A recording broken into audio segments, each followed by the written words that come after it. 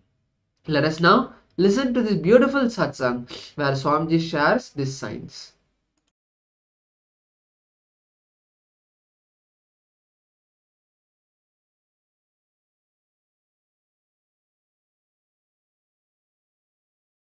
So first thing you need to understand, do not expect the other person will completely realize the reality of what you are teaching. Even if you help the person to get out of a headache or a knee pain, it is causing enlightenment. Understand? If you remove, by giving one meal, if you remove hunger from him for next few hours, that is causing enlightenment. If you just give him few clothes and help him to protect himself from the weather, that is causing enlightenment.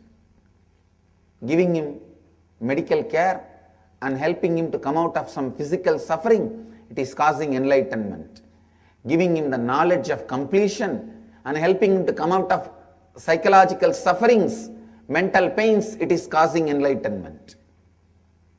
Helping him to evolve consciously and get enlightened, it is causing enlightenment. As multiple dimensions, please listen. Align your whole thinking, whole life for others. The secret of success is your sincerity to be a cause for others' reality. Whatever field you may be, whether you are a doctor or an engineer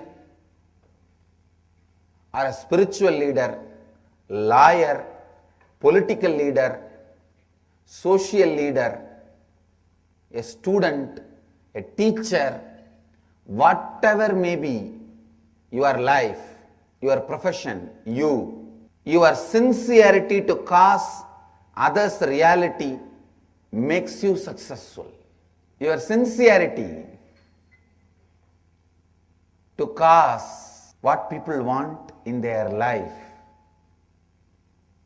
that is the secret, that is the formula, that is the methodology for success. Be a catalyst for everyone to realize their reality.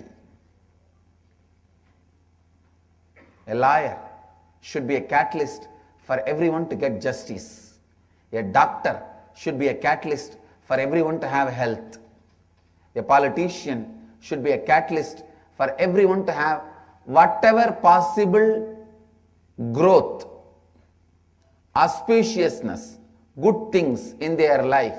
A teacher should be a catalyst for everyone to have knowledge. A spiritual leader should be a catalyst for everyone to have enlightenment.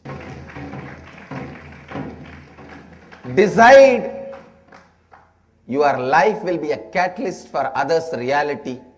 I tell you, when you start causing others' reality, suddenly from thousands of directions, 10,000 hands will come and cause your life into reality. That will be cast as reality.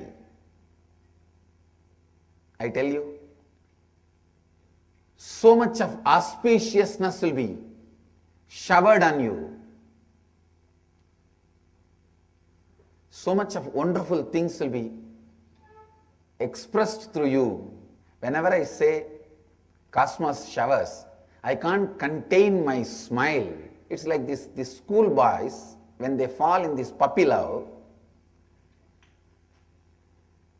whenever their girlfriend's name is uttered, they can't contain the smile in the heart. I tell you, my puppy love was this concept, because this was told to me by Raghupati Yogi. He actually demonstrated. Still I remember, there was a Nagalinga flower tree in Arunachala temple.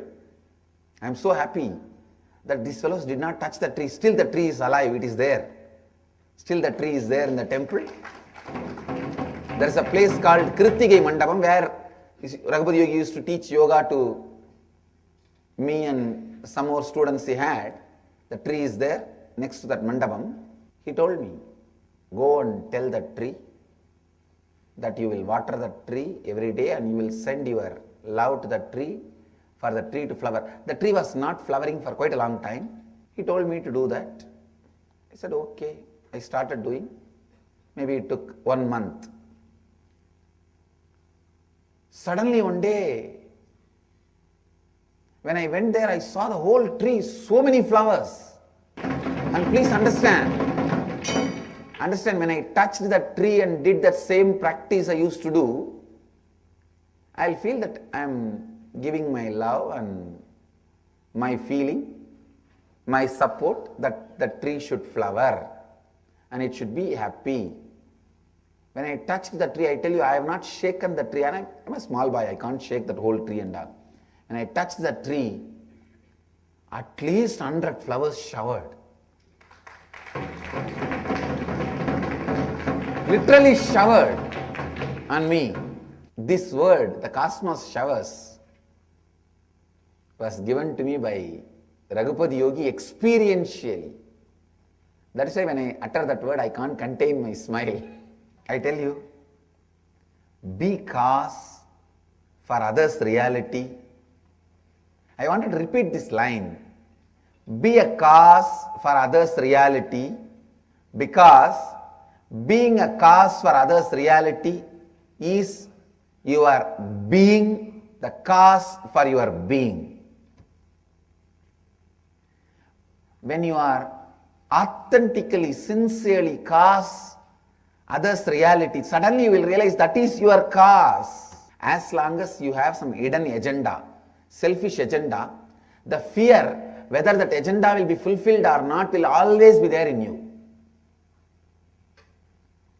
Just drop all agenda and decide you will cause only others' reality. After, even if you want to suffer, society with cosmos will say, hey, you cannot be tortured, go, you are not a rowdy. I saw in Tamil movie, there is a comedy scene, one comedian will tell the police, I am also rowdy, take me to the police station, arrest me, put me in jail. They'll say, hey, no, you are not a rowdy, you cannot be put in jail, go. Same way, you will tell the cosmos, come on, I am a human being, kill me, torture me, put me in suffering. Cosmos will say, no, you are not for all that, you are useless, go. Understand?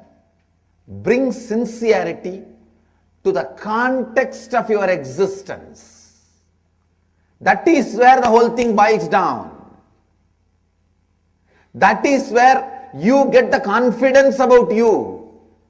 See, not bringing right context to the existence of yourself is self-denial. One side of your heart will tell you, no, let me decide to be authentically, sincerely be cause for others' reality. But the other part of you will tell, no, if you are that sincere, people will cheat you, exploit you. As if you have something to lose. You don't have anything other than this stinking 6 feet body. What else is there for you to lose? And that foolish, stupid plans and projects you have grown in that 6 feet body without having intelligence and responsibility. Only those things are left. I tell you, decide to bring authenticity to the cause of your existence. Why you exist? What is the context from which you want to operate? Bring sincerity into that. Whatever incompletions your mind brings out, no. If I start causing others reality, they will exploit me, my time will be wasted, and maybe they will try to cause harm to me. Whatever incompletion comes up, understand as early as possible those incompletions is not going to bring any fulfillment to your life, and complete with them. They will only be distracting and destroying you. The earlier you understand, better for you.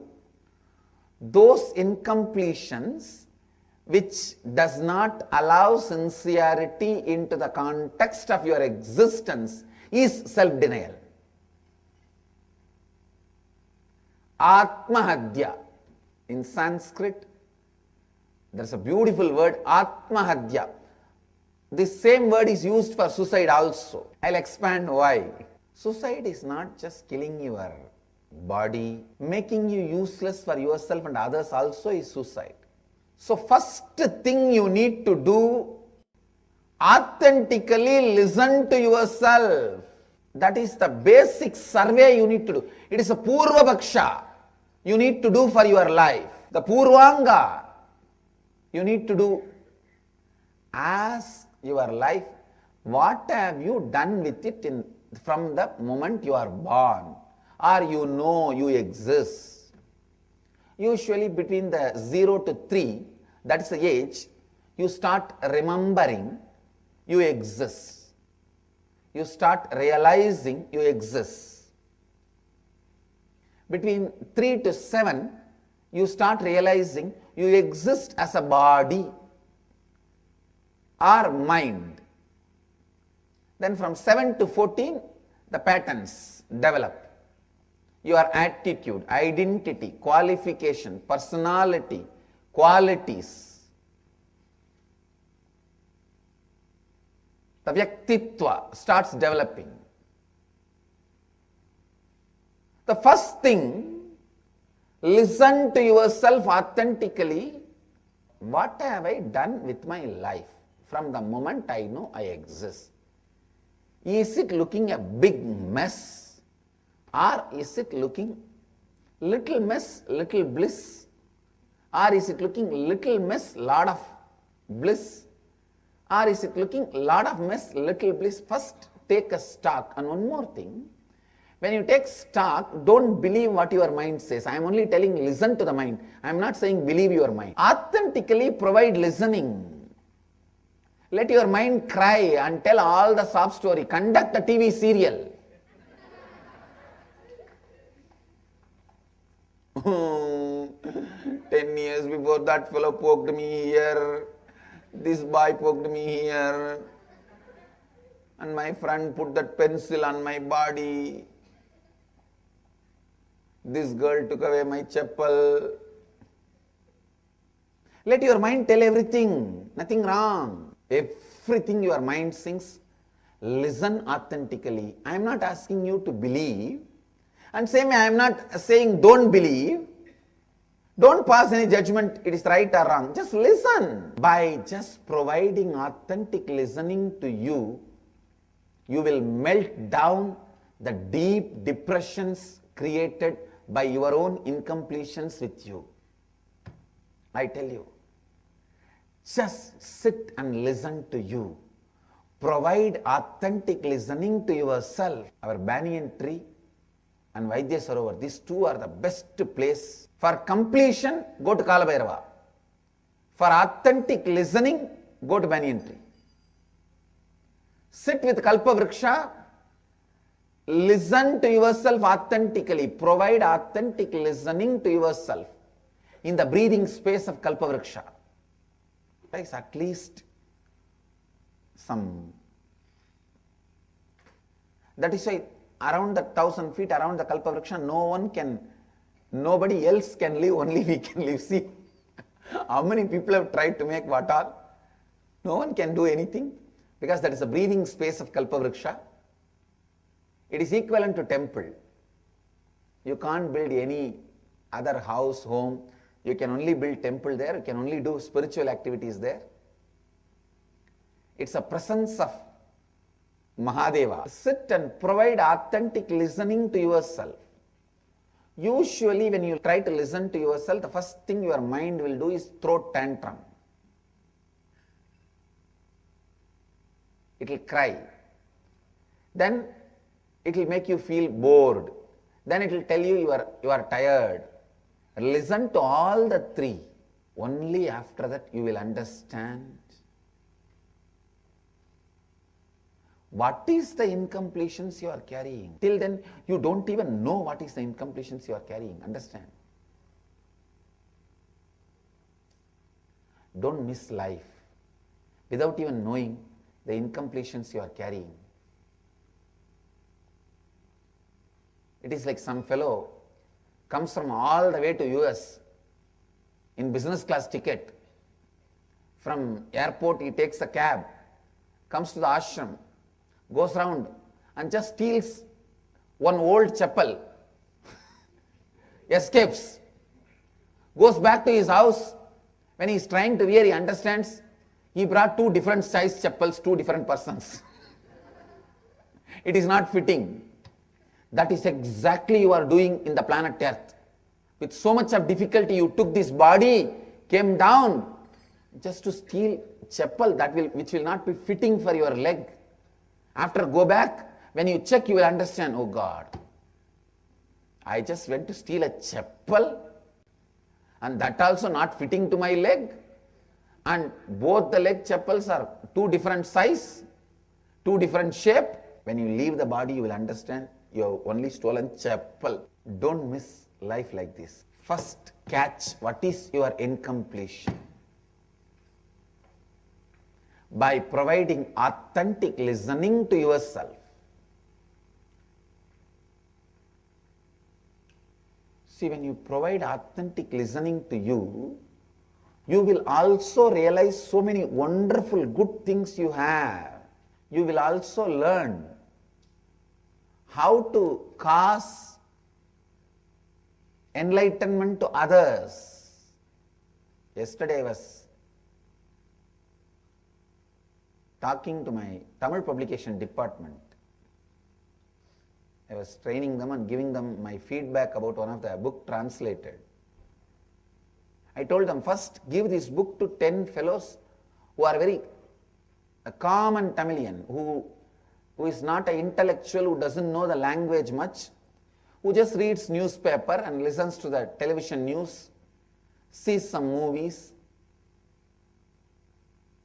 Give this book, like this, choose 10 fellow and give them each one copy.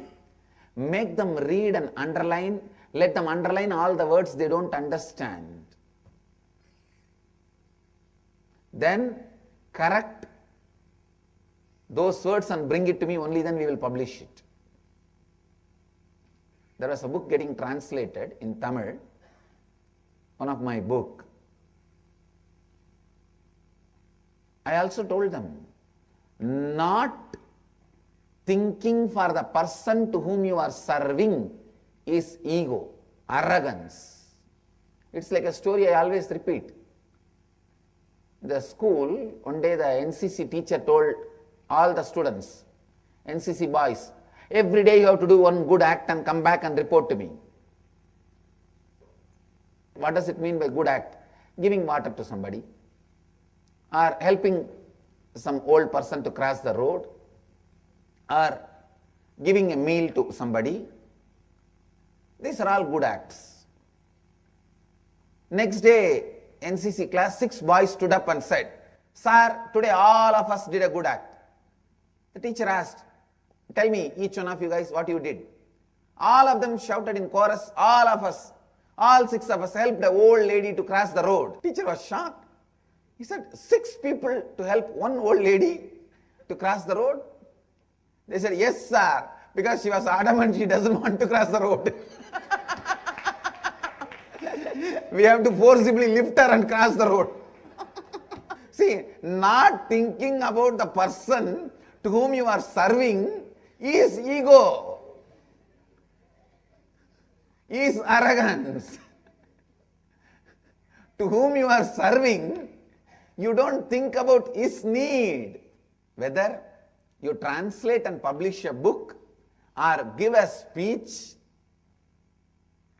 talk into the listening of the listener. You will learn that only if you provide authentic listening to yourself. Be sincere about listening to yourself. I tell you, that's the most joyful spiritual practice I have done. Listening to myself. I'll sit in the banks of Ganga, not a few hours, day in and day out. Sun will rise and fall. Moon will rise and fall. I'll just sit. If the sun comes out of the Victoria Hall, I used to sit in the banks of Ganga in Calcutta, the place called Telghat in Howrah, just opposite The other bank, that side of the bank is the Victoria Memorial. If the sun comes out of the Victoria Memorial, I know it is daytime. If the moon comes out of the Victoria Memorial, I know it is night time. That's all. Day in and day out I used to sit. I tell you, suddenly I realized, just like many things floating on the Ganga, thoughts are floating on me, but neither the things floating corrupts, pollutes Ganga, nor the thoughts floating in me corrupts or pollutes me.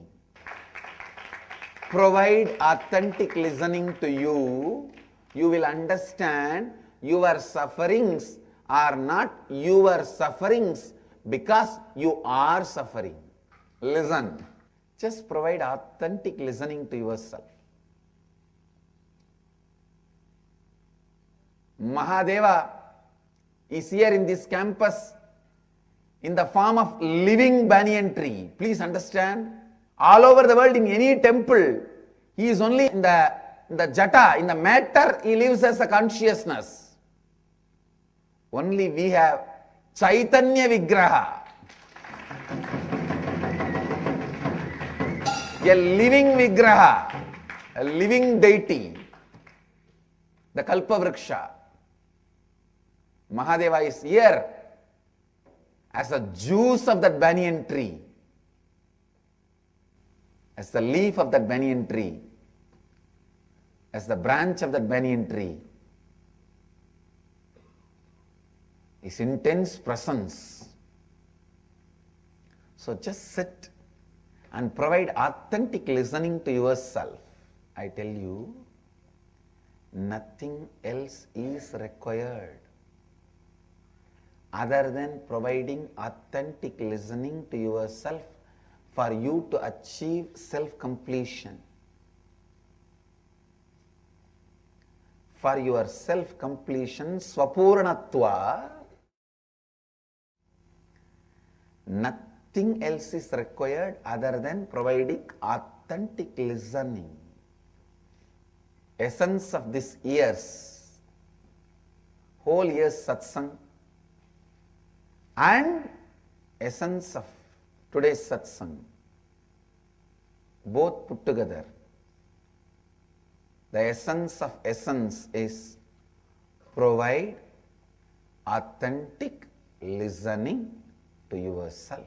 Let you all achieve, experience, live, express, radiate, share and explode in eternal bliss. Nityananda. Nityananda.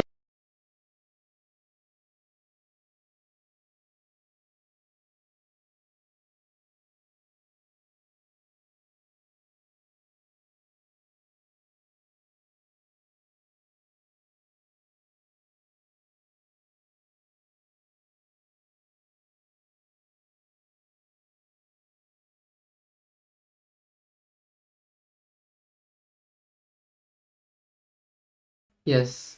So there was a beautiful satsang where Swamiji shared about the science of listening to others and how that's the essence. When you start doing that, you will find who yourself is. So let's enter a small internalization exercise to understand this powerful technique in our life. So speaking into our listening, the essence is when you speak into your listening, you will know how to speak into others' listening.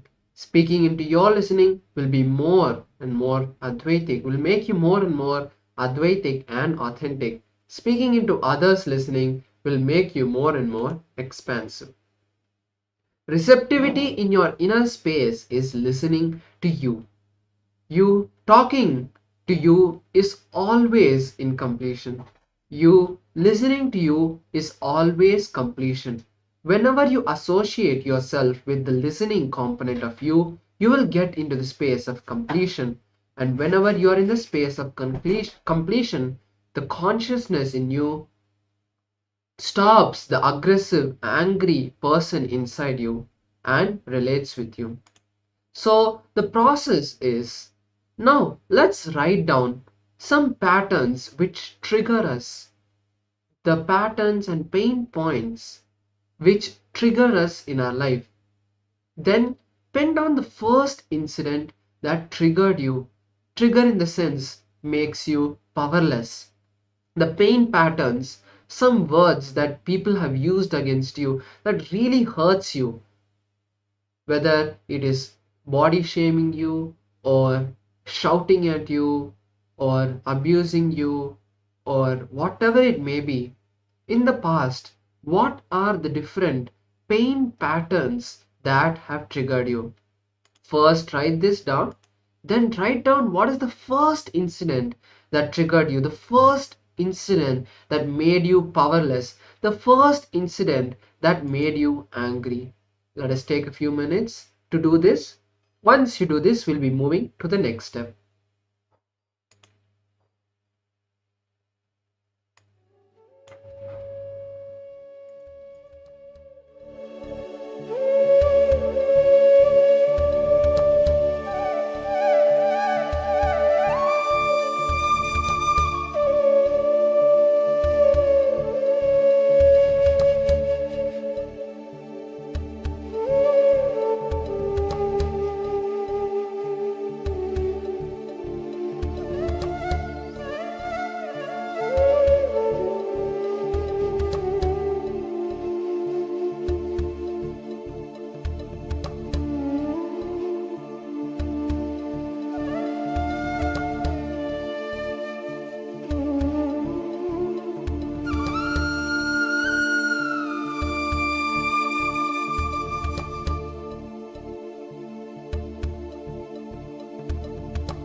Yes. Now we'll move to the second step of the process. Now, once you have written down the words, the pain patterns that trigger you and still has power over you, and you have written down the first incident that triggered you, let us do the completion process, which is, now once you have written that first incident down, close your eyes and connect with yourself and visualize yourself as that. For example, that 5-year-old boy who got hurt when his friends bullied him. Go to that moment and see every thought that you have. See every single emotion that expressed through you. And go to the details of visualizing yourself. The haircut you had, the shirt you wore, the pant you wore, the friends or the kids who were bullying you. Visualize the whole incident as if it is happening now. And decide to see that now that that incident has happened, it doesn't need to overpower you, it doesn't need to hurt you. An incident that happened is happened, but that what happened that day does not need to continue to hurt you. Drop it at Swamiji's feet and request Swamiji to manifest the space of completion inside you. Then you will see the immense completion space happening. Let us do this process for the next few minutes.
Now, slowly, very slowly, please relax.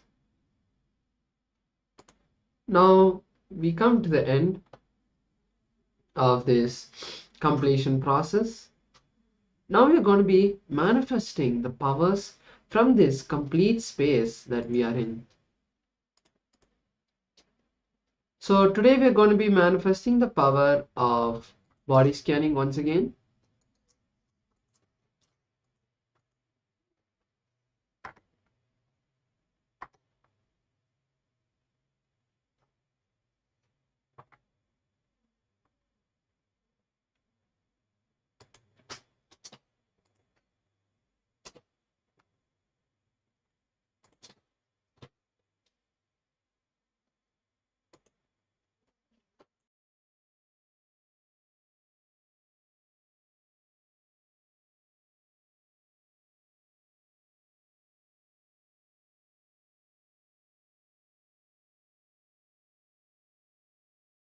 Yes, so today we are going to be manifesting the power of body scanning, and in body scanning, scanning our own blood pressure once again. So now sit in a comfortable position.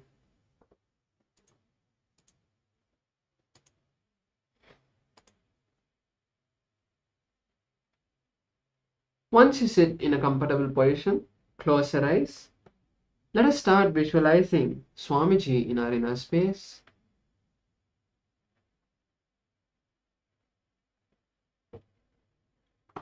Once you visualize Swamiji in your inner space, start chanting the Mahavakya and request Swamiji to reveal to you the unit number of the blood pressure. Once that is done, we will be verifying the power next. Let us begin now.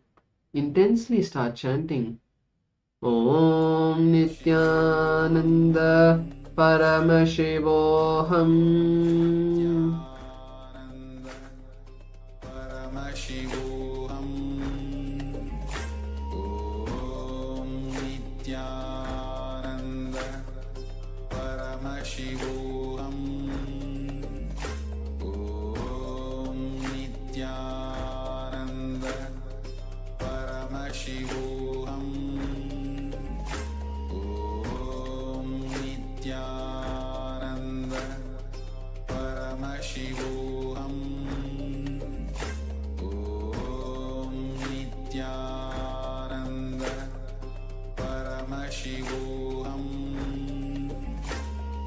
Om Nityananda Paramashivoham Om Nityananda Paramashivoham Om Nityananda Paramashivoham Om Nityananda Paramashivoham Om Nityananda Paramashivoham Om Nityananda Paramashivoham Om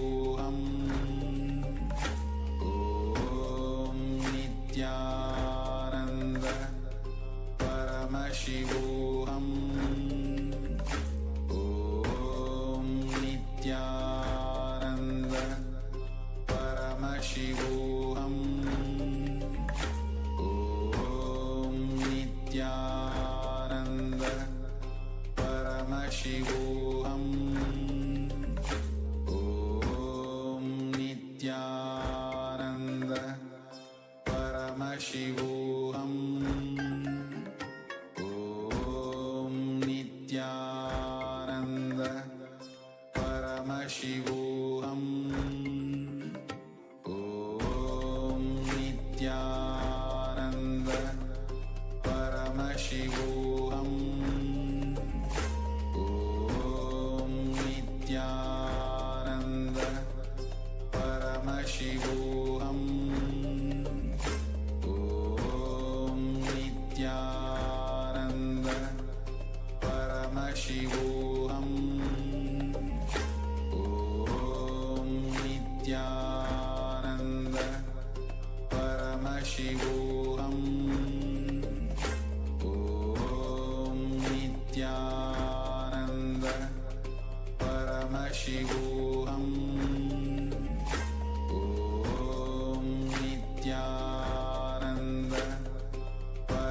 Paramashivoham. Om Nityananda Paramashivoham. Om Nityananda Paramashivoham. Om Nityananda Paramashivoham. Om Nityananda Paramashivoham. Om Nityananda Paramashivoham. Om Nityananda Paramashivoham. Om Nityananda Paramashivoham. Om Nityananda Paramashivoham.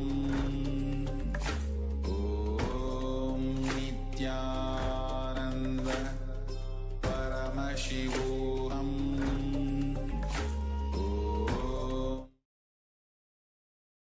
Yes, now you can verify the manifestation. You can take the BP meter, or if you have a smart device, you can use that as well to measure your manifestation. Let's take a few moments to verify.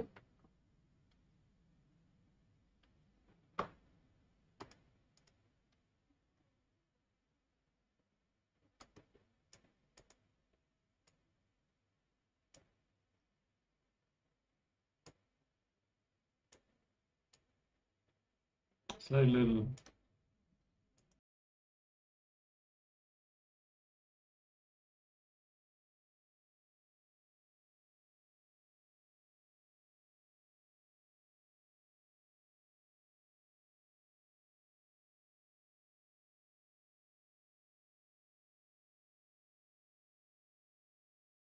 Yes, so with this, once you are verified, you can share your manifestation in the Zoom chat. And in the meantime, we'll be moving to the next session. So the next session is speaking into others listening. In the previous session, we understood about how to listen to ourselves. In this session, we are going to be learning about how to talk to others into their listening. It is only when we talk to someone into their listening, they are going to understand exactly what we want them to do, and they will be in a complete space to do that. So let us now enter this session. I request all the participants to be in the space of listening now as we understand about how to talk into others listening. Yes, what will you learn from this session? Learn to speak into others listening, technique to handle ADHD, the attention deficit,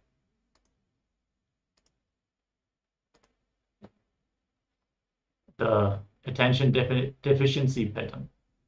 Learn to move others and make them do what you want. The global prevalence of ADHD in children and adolescents is estimated to be about 18.1% based on a meta-analysis of studies from various countries. A 2020 study estimated the worldwide prevalence of adult ADHD to be 2.8%. In this session, you will learn a technique to handle ADHD. When you learn to speak into your listening, you will know how to speak into others' listening as well. When you speak into your own listening, you will become more and more Advaitic, authentic. When you speak into others' listening, you will become more and more expansive. Life is all about speaking into your listening and speaking into others' listening. That's all, nothing else.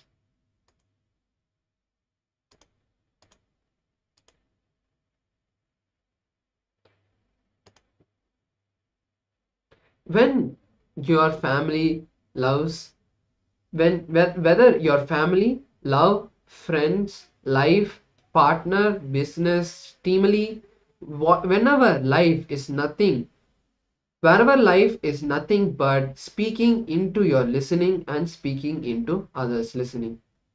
Neither you can 100% speak into your listening, nor can you speak 100% into others listening, because you are half, the others are half, meaning the completion space is not complete inside us.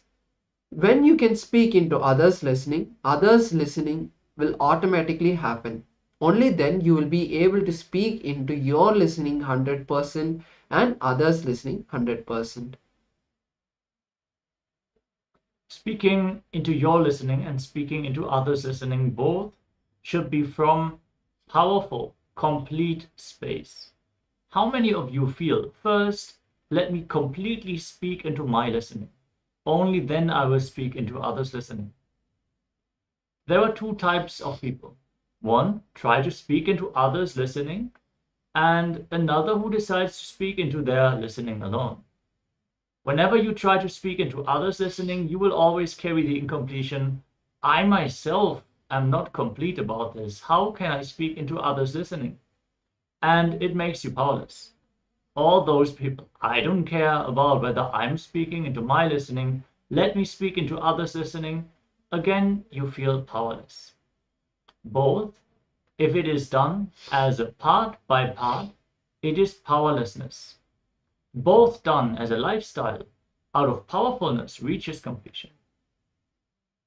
There are two types of people, as we saw, but only when both of the process is done together, we can all experience the space of talking into our listening and others listening.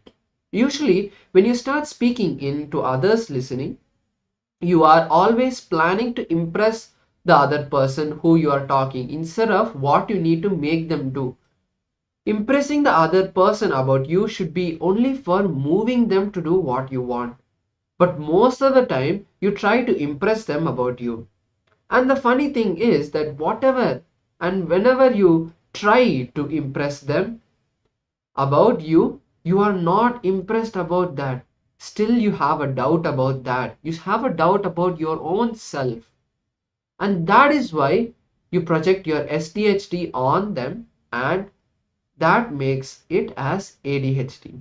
The attention deficiency happens in other person and in you only because you are not convinced about what you are doing, about yourself, about what you're projecting yourself to the world.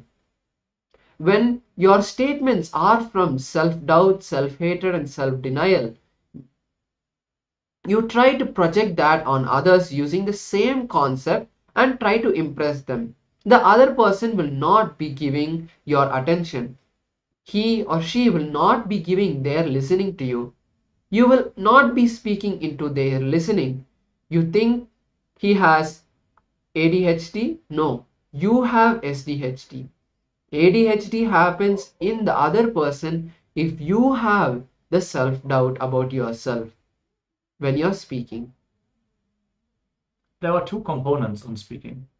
First, moving the other person to do what you want. And second, trying to impress the other person about yourself.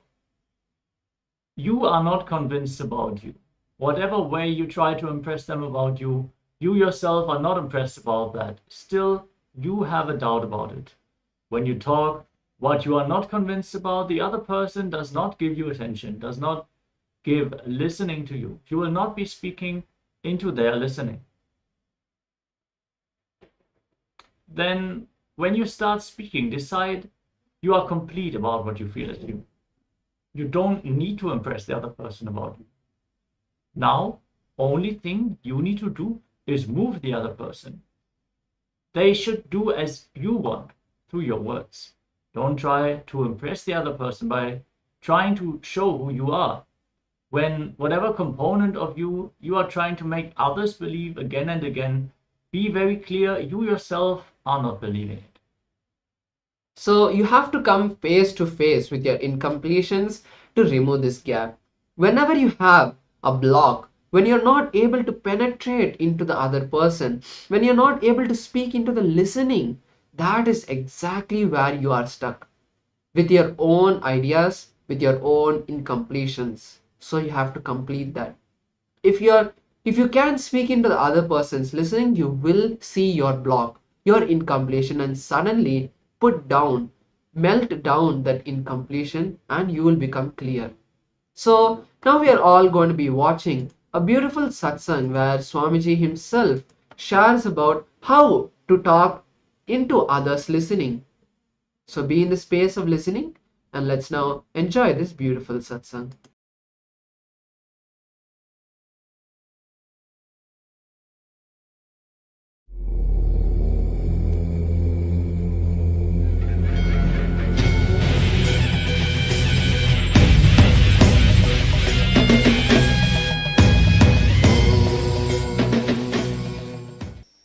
I'm telling you, neither you can 100% speak into your listening, nor you can 100% speak into others' listening, because you are off, others are off.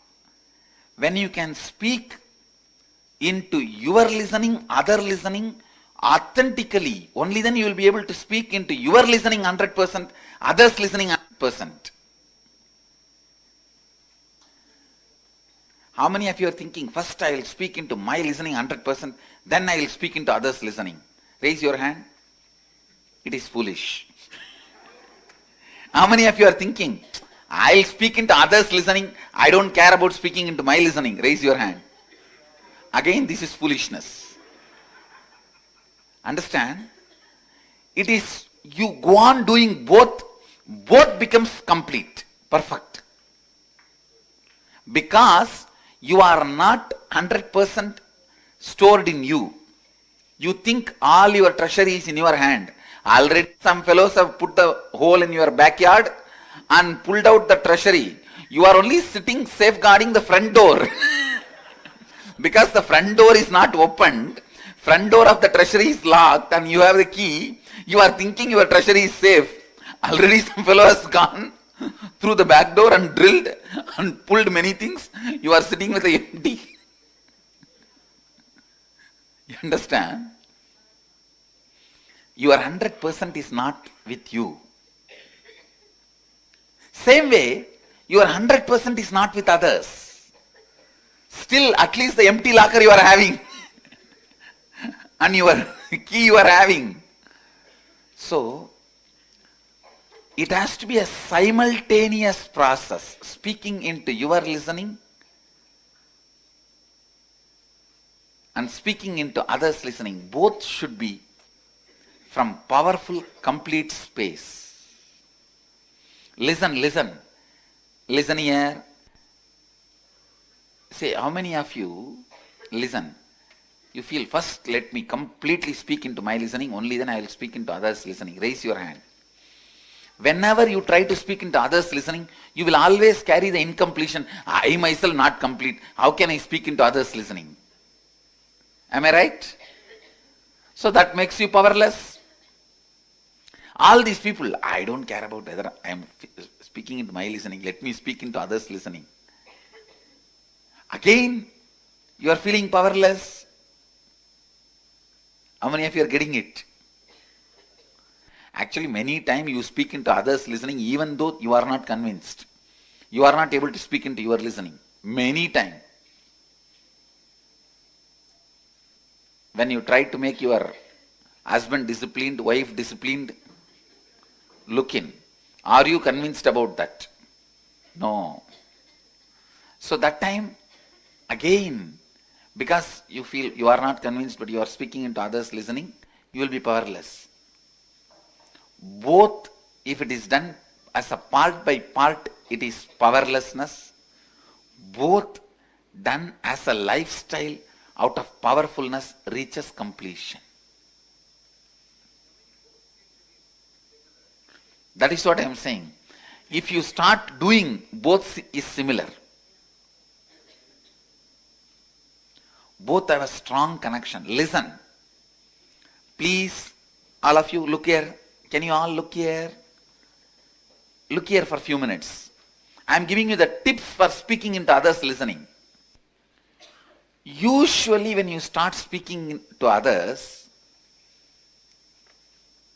you are always planning to impress on others who you are instead of what you need to make them do. See, there are two components in speaking. Moving them to do what you want and trying to impress them about you. Impressing them about you should be only for moving them to do what you want. But most of the time, you try to impress them about you, and the funny thing, whatever way you try to impress them about you, you are not impressed about that. Still you have doubt about it. That is why you project your SDHD on them and make it as ADHD. Understand? Attention deficiency happens in the other person. ADHD happens only when you have SDHD. When your statements are from SDHD, means self-doubt. You are not completely convinced. You try to project that on the others, using the same concept and try to impress them. Other person will not be giving you attention. He will not be giving you listening. You will not be speaking into his listening. You think he has ADHD. No, you have SDHD. ADHD happens in other person if you have SDHD when you speak. How many of you understand what I am saying? That's all. So don't ever blame others' ADHD. It is your SDHD. Understand? Actually, layer by layer, I am making the cognition happen in you. The cognitive shift. When you start speaking, decide you are complete about what you feel as you. You do not need to impress the other person about you. Now, only thing you need to do is move the other person. You should do as you want through your words. That is what is speaking into the listening of the other person out of completion. Don't try to impress the other person by trying to show who you are. When whatever component of you are trying to make others believe again and again, be very clear you are not believing.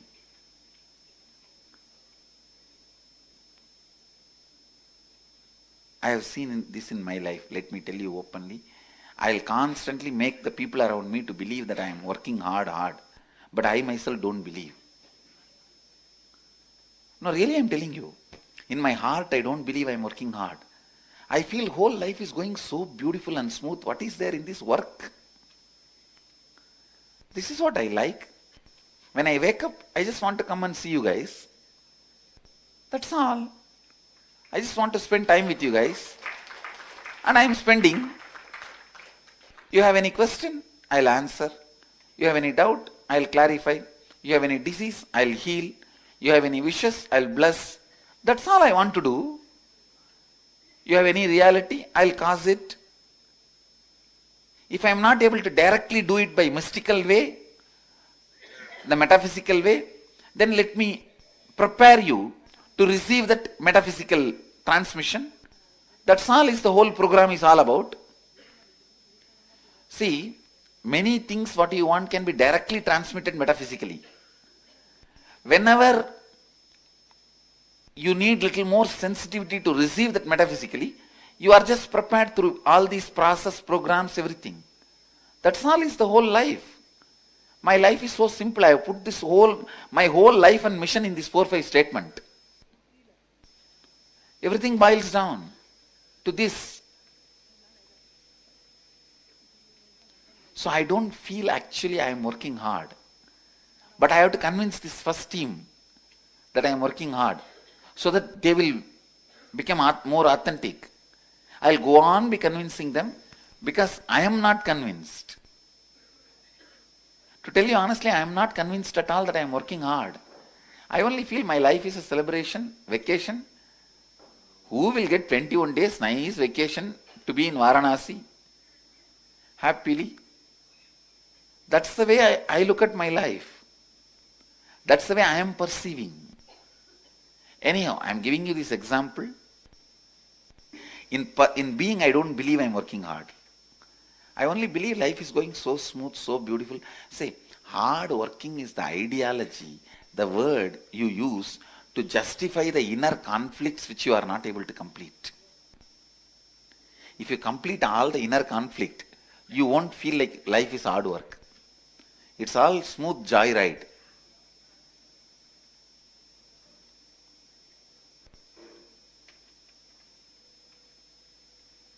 How many of you understand what I am saying?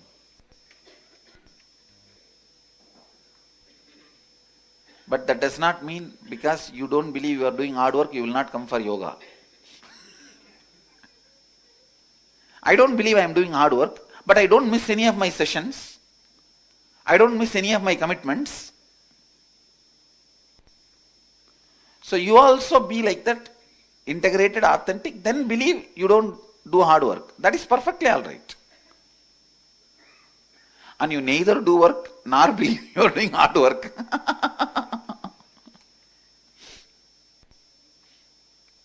Actually, when you believe you are doing hard work only, you don't work. Because from morning till night, you are in the mode of too much is in my plate. How much I can do? I am tired. Ba ba ba ba ba ba. Too much is in my plate. What do you mean by too much in the plate? Everything is grabbed.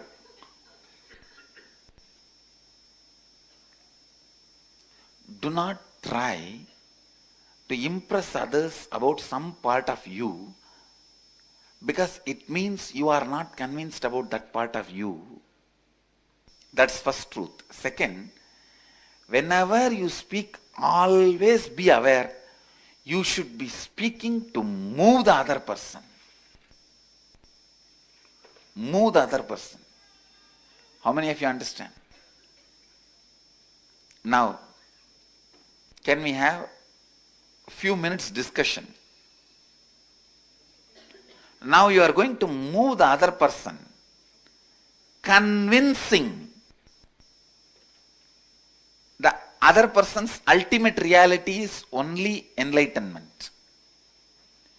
See, if that person is already convinced, he is spoken to, he is listening, he has no question, leave him.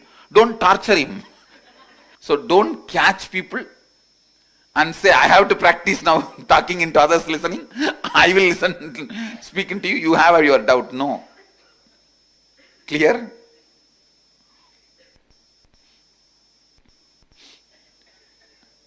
See, listen. For example, I'll give you this example. 10 people are there in your team. 10 people are there in your team. 4 persons have a question. Speak into their listening and make them understand. 6 people don't have questions. Thank them, that's all. Understand? But end of the conversation, the whole team in their listening and in others listening should be able to speak about the ultimate reality. This one truth. All of you are clear about the process? Shall we start? Start. Understand, this is one of the best powerful process, dharana of training you. The self-training dharana. Self-building dharana. Like bodybuilding, it is self-building, conscious building. Everyone is ready? Let us make our Vedanta reality, not the theory. See, in one book fair, in Ramakrishna Mission bookstore, the volunteer was standing. There was a Brahmasutra Bhashya, commentary of Brahmasutra by Shankara, commentary of Brahmasutra by Ramanuja. The whole Hinduism has suffered so much between these fight between these two thought schools. Somebody came and asked the volunteer, what is the difference between this and this? Brahma Sutra, Shankara Bhashya and Shankara's commentary and Ramanuja's commentary. The volunteer coolly replied, 35 rupees.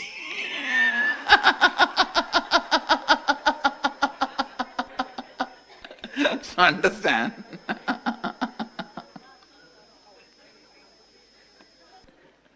Most of the time, we speak in that level only. Now, you will speak into your real listening and speak into others' listening. Let's make Vedanta into reality, not 35 rupee gap. Means that much only that volunteer has studied both those books. He knows only both the books, cost. Come on.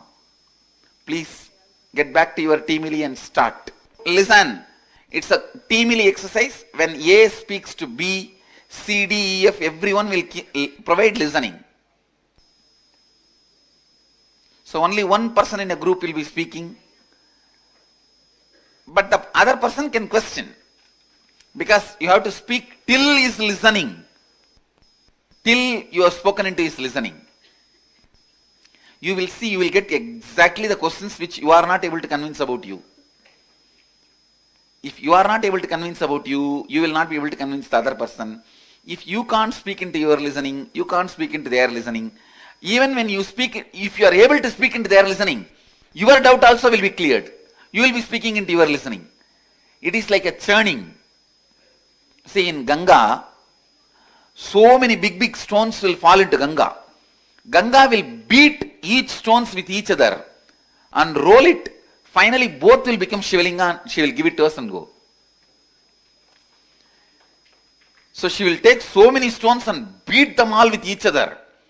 In that high power rotation, all the stones will become Shivalinga and she will leave it. Like that I am taking all of you and beating all of you together in the flow of my energy. And all of you will become Shivalingas. That's all.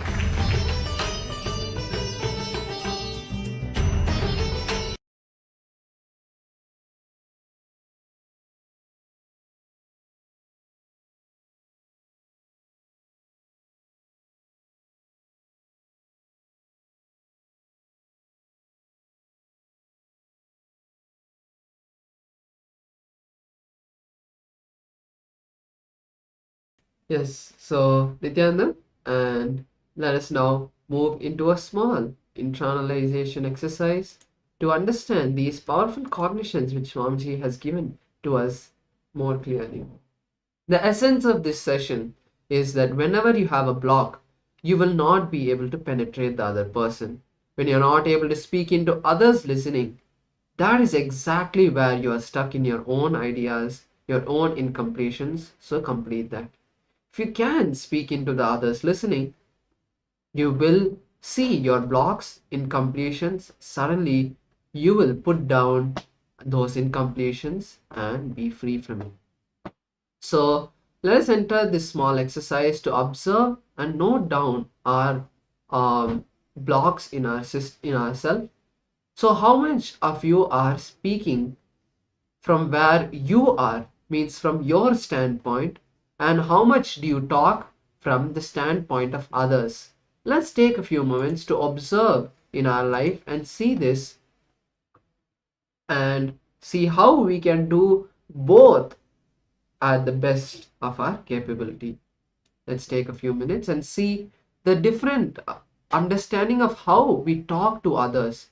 Are we only talking from our standpoint, or are we talking from the standpoint of others as well?